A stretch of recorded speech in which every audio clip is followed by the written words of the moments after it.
Mi esposo me gritó que yo era una muerta de hambre y que me hacía un favor por no dejarme en la calle. Se le borró la sonrisa cuando supo que yo era la dueña del departamento donde vivíamos.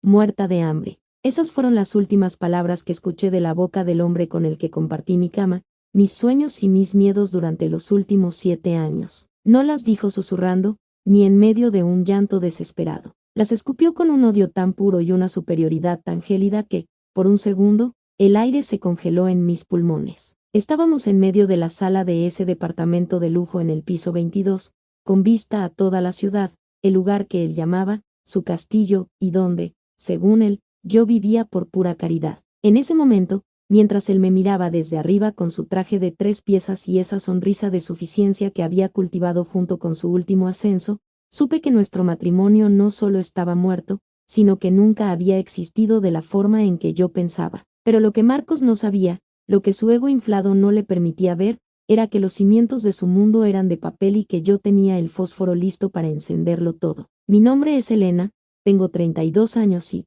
para el resto del mundo, soy una redactora creativa de perfil bajo que trabaja desde casa en pijama. Marcos siempre se aseguró de que esa fuera la imagen que todos tuvieran de mí. Él es el gran ejecutivo, el hombre que escala posiciones en una firma de consultoría internacional, el que llega con historias de juntas importantes y bonos de 6 cifras. Cuando nos conocimos, hace casi una década, las cosas eran distintas. Yo estaba terminando mi carrera y él apenas era un pasante con los zapatos gastados. En ese entonces, él amaba mi inteligencia, decía que mi capacidad para analizar el mercado y mi ojo para las inversiones eran lo que más le atraía de mí. Me apoyó cuando decidí invertir la pequeña herencia que me dejó mi abuelo en un par de propiedades comerciales que estaban en remate. En aquel tiempo, éramos un equipo, o eso me hizo creer. Con el paso de los años, Marcos empezó a cambiar. No fue de la noche a la mañana, fue un proceso lento, como una mancha de humedad que se extiende por una pared hasta que la pudre por completo.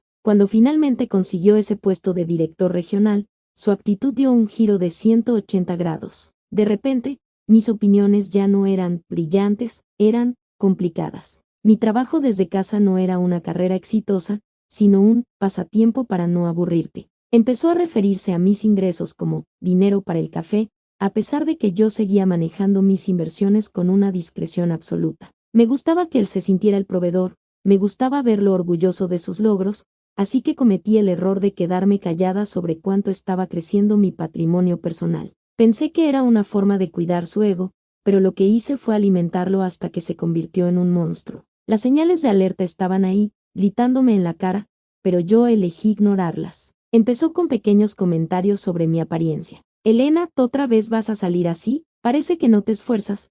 La gente va a pensar que no te doy suficiente dinero para ropa decente, me dijo un día antes de una cena de su empresa. Yo me miré al espejo, llevaba un vestido sencillo pero elegante que me había costado una pequeña fortuna, pero para él, si no tenía un logo gigante de una marca de lujo, no valía nada. Luego vino el gaslighting. Si yo le preguntaba por qué llegaba a las 3 de la mañana oliendo a un perfume de mujer que no era el mío, él simplemente se reía. ¿Estás paranoica, Elena? El estrés de estar encerrada todo el día en este departamento te está afectando la cabeza. Deberías agradecer que trabajo tanto para que no te falte nada. No me vengas con escenas de celos de clase baja. Esa frase, clase baja, se volvió su insulto favorito. Cada vez que discutíamos, me recordaba mi origen. Mi familia es de clase trabajadora, gente que se rompió la espalda para darme una educación. Él, en cambio, venía de una familia que alguna vez tuvo dinero y que lo perdió todo, pero mantenía esa arrogancia de los que creen que el apellido les otorga derechos divinos. La tensión escaló de manera insoportable durante los últimos meses.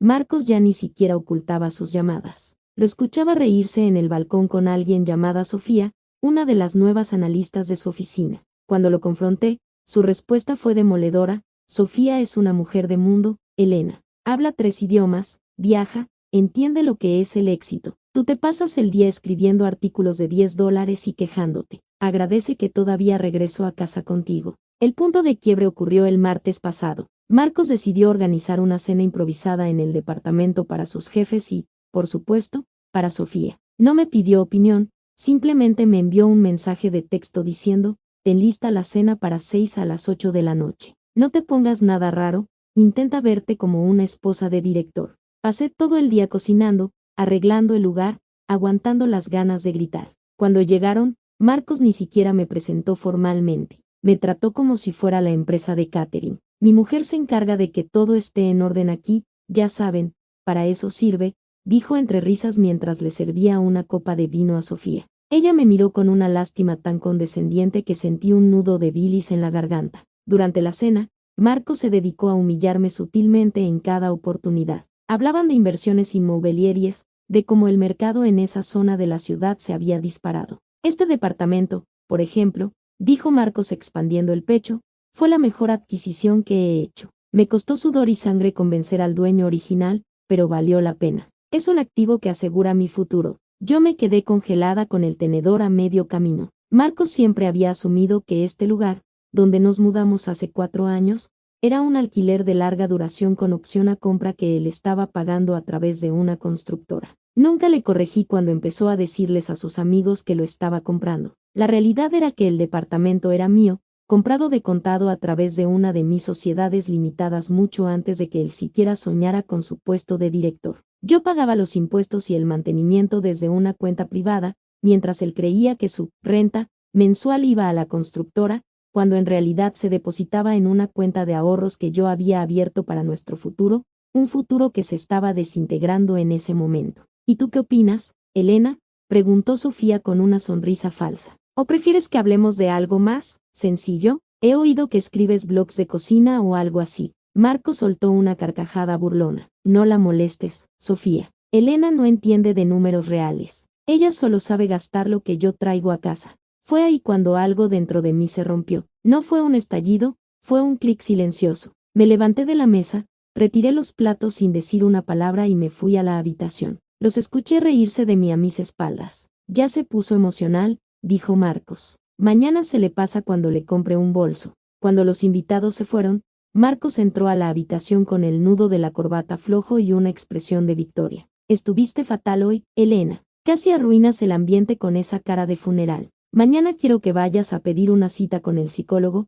ya no soporto tu actitud de víctima. Yo estaba sentada en la cama, con una carpeta negra en el regazo. Marcos, tenemos que hablar de la propiedad del departamento, le dije con una calma que lo descolocó. Él se rió, una risa seca y desagradable. No hay nada de qué hablar.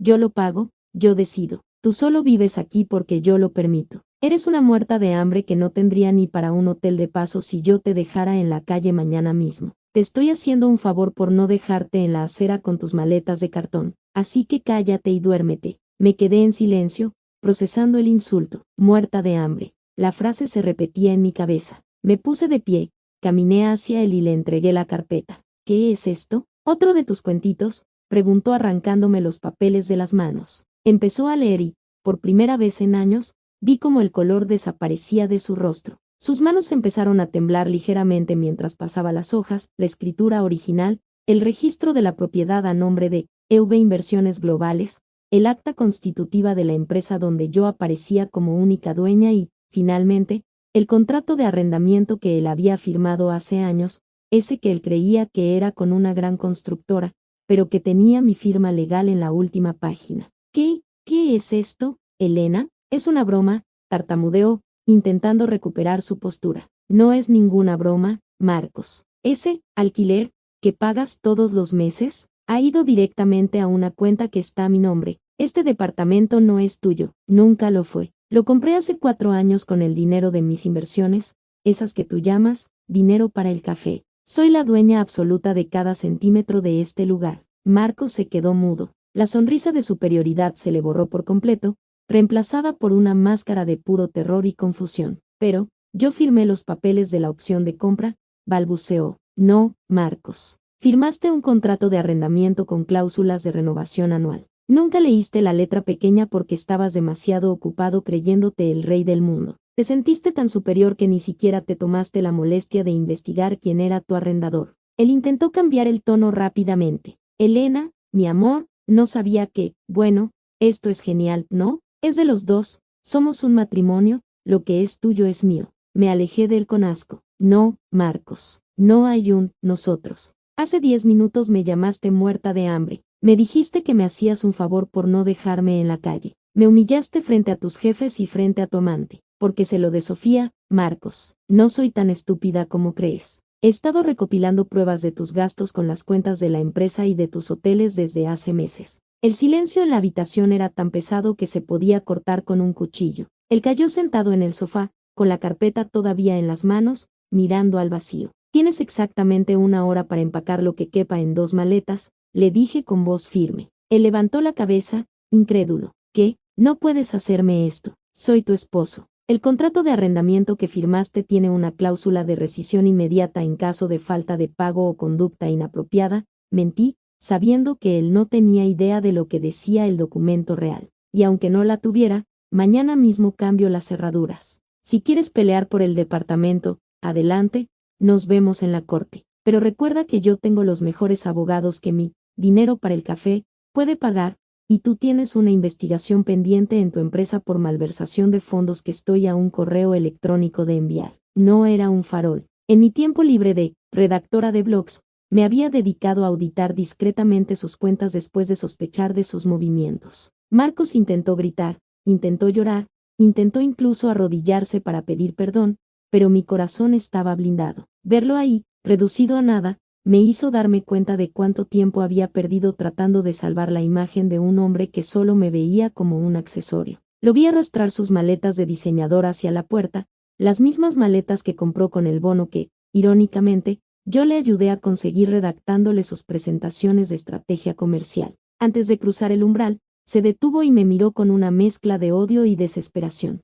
¿Te vas a arrepentir de esto, Elena? Sin mí, no eres nadie en esta ciudad. Me eché a reír. Fue una risa genuina, ligera, que me quitó un peso de encima que no sabía que cargaba. Marcos, la que es dueña de este departamento y de otros 3 en este mismo edificio soy yo. La que tiene una cartera de inversiones diversificadas soy yo. El que se queda en la calle, sin esposa, sin casa y probablemente sin trabajo en las próximas 48 horas, eres tú. Así que, ¿quién es la muerta de hambre ahora? Cerré la puerta con llave y puse el seguro. Me quedé un momento apoyada en la madera, escuchando sus pasos alejarse por el pasillo. Esa noche dormí mejor de lo que había dormido en años. A la mañana siguiente, me preparé una taza de café y me senté en el balcón a ver el amanecer. El mundo no se había acabado. Al contrario, se sentía como si finalmente estuviera empezando. Marcos intentó llamarme 50 veces ese día. Le envié un solo mensaje: cualquier comunicación adicional será a través de mi abogado. Por cierto,